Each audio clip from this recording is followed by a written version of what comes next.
लोग समझते हैं छोटे शहरों में बिजनेस नहीं चलता, लेकिन हकीकत यह है कि छोटे शहरों में कुछ बिजनेस ऐसे हैं जो बड़े शहरों से भी ज्यादा पैसे देते हैं। आज मैं आपको वही 3 बिजनेस बताऊंगा जो अगर सही तरीके से करें तो कभी नहीं रुकेंगे। पहला बिजनेस है जी ग्रोसरी स्टोर, यानी कि जनरल स्टोर। छोटे शहरों में बड़े बड़े मॉल नहीं होते, लोग रोजाना की जरूरियात के लिए करीबी जनरल स्टोर पर ही जाते हैं।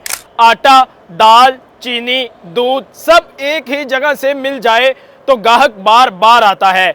ये बिजनेस रोजाना की कैश फ्लो देता है, नुकसान का चांस बहुत कम है। दूसरा बिजनेस है जी मोबाइल शॉप और रिपेयरिंग।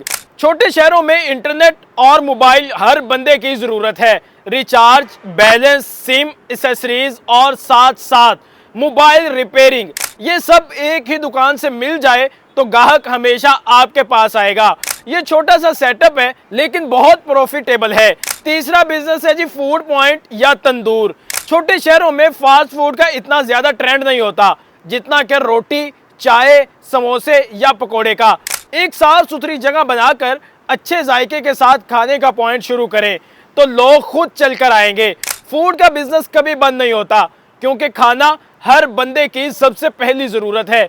तो अगर आप छोटे शहर में हैं और बिजनेस शुरू करना चाहते हैं तो ये 3 काम ऐसे हैं जो हमेशा चलते हैं। Number 1 general store, number 2 mobile shop, number 3 food point. बस ये ध्यान रखिएगा कि दुकान साफ सुथरी हो, चीजें असली हो और रेट मुनासिब हो। ग्राहक खुद ही आपके साथ जुड़ जाएंगे।